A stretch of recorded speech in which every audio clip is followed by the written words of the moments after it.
Assalamualaikum warahmatullahi wabarakatuh. Kembali lagi bersama saya. Pada kesempatan kali ini saya ingin berbagi kepada teman-teman semua mengenai pengaturan keuangan lagi.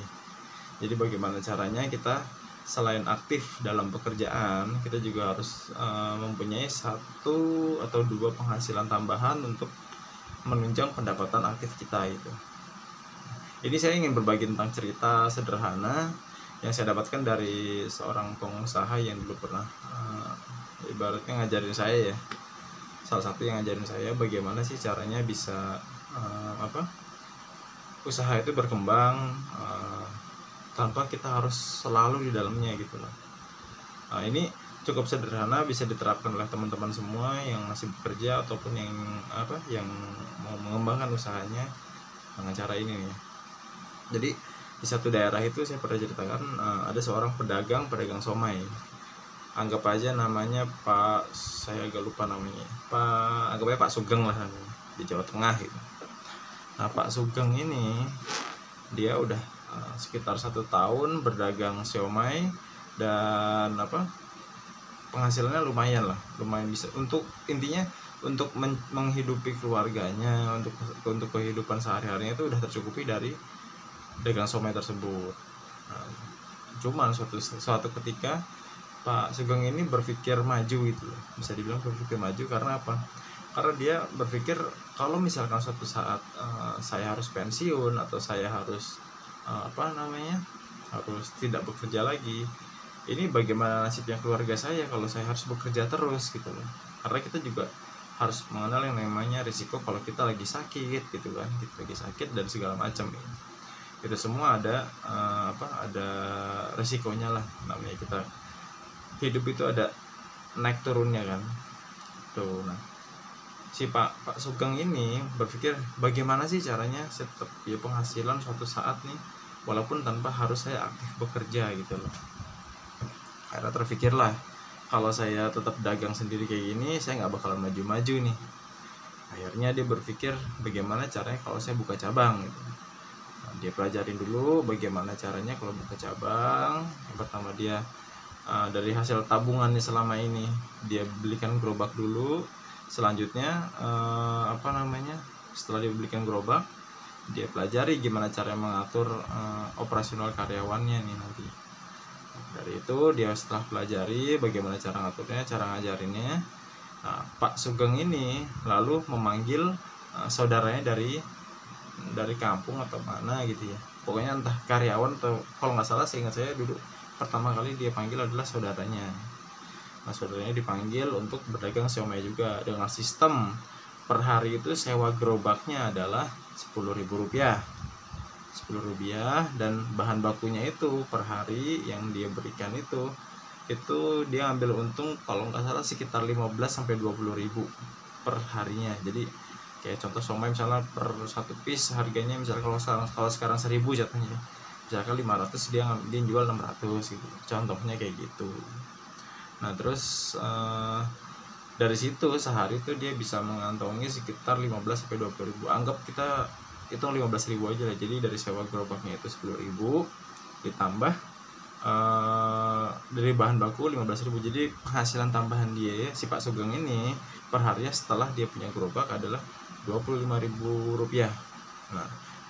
Nah, namun karena Pak Sugeng ini orangnya hemat, bisa mengatur keuangan, jadi 25.000 itu benar-benar disimpan untuk dikembangkan di usahanya ke depannya gitu.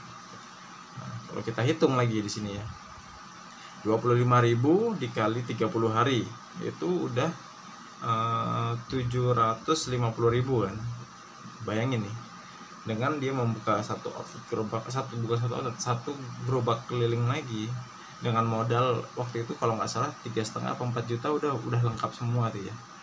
Jadi kalau sekarang lebih ya dari angka segitu ya, tapi kalau waktu itu masih 3,5 sampai 4 juta udah gerobak, alat dan bahan baku awal tuh udah tersedia semua. Nah berarti kalau anggap aja kalau harganya 3,5 juta, berarti dia hanya perlu waktu sekitar 4-5 bulan untuk membuka gerobak yang berikutnya ya. Kita bayangin dari situ perkaliannya aja gitu ya. Karena apa? Karena kenapa saya bilang 4-5 bulan untuk membuka selanjutnya? Karena Pak Sugeng ini pintar mengelola keuangannya. Jadi begitu penghasilannya naik, dia tetap gaya hidupnya tetap kayak gitu aja gitu loh, sederhana, dan tabungan juga masih ada. Gitu teman-teman ya. Ini pelajaran pertama yang harus kita ambil dari Pak Sugeng ini. Jadi teman-teman harus belajar bagaimana caranya penghasilan naik, pengeluaran jangan naik gitu loh. Gaya hidup tetap sama aja. Jangan sampai kita punya penghasilan misalkan 5 juta per bulan, begitu kita naik ke 6 juta, 7 juta, bahkan 10 juta, 20 juta. Jangan sampai gaya hidup kita naik gitu loh. Bisa nggak kayak gitu? Itu adalah sesuatu yang cukup berat menurut saya. Tapi teman-teman harus jalankan kalau mau maju di beberapa tahun yang akan datang, mau melejit gitu loh penghasilannya. Teman-teman harus kayak gitu ya. Jangan sampai begitu penghasilan kita naik, kita langsung konsumtif. Untuk contoh beli mobil, beli motor, beli nyicil rumah gitu. Itu jangan dijadikan suatu alasan kita butuh karena kita punya keluarga jadi kita butuh beli mobil. Iya, kalau mobil itu dibutuhkan untuk usaha nggak apa-apa, tapi kalau untuk untuk konsumtif, untuk hanya keluarga yang dipakai Sabtu Minggu, saya rasa nggak perlu dulu lah. Kalau penghasilan kita masih belum terlalu banyak, mending kita tabung dan kita jadikan aset gitu. Aset itu yang bisa menggaji kita ke belakangnya nanti. Contoh Pak Sugeng tadi, per bulan tuh dia mempunyai tambahan penghasilan 750.000. Kalau kita kalikan 1 tahun aja, berarti udah 750, 7.500, 9 juta. Jadi per tahun itu penghasilan Pak Sugeng ini udah menambah 9 juta rupiah. Nah 1 tahun kalau dia 4-5 bulan, berarti dia bisa membuat 2 gerobak minimal, 2 gerobak di tahun pertama. Jadi penghasilan Pak Sugeng itu di tahun pertama itu bisa menambah, karena tambah 2 gerobak jadi 18 juta per tahun pendapatan tambahannya. Di tahun kedua dia bisa menambahkan 4 gerobak, berarti bisa mendapatkan penghasilan sekitar 36 juta. Tahun ketiga dia punya penghasilan lagi 36 kali 2 lagi, 36 juta kali 2 72 juta per tahun penghasilannya. Tambahan itu loh dari dari aset yang dia punya, yaitu gerobak dan penjualan bahan baku.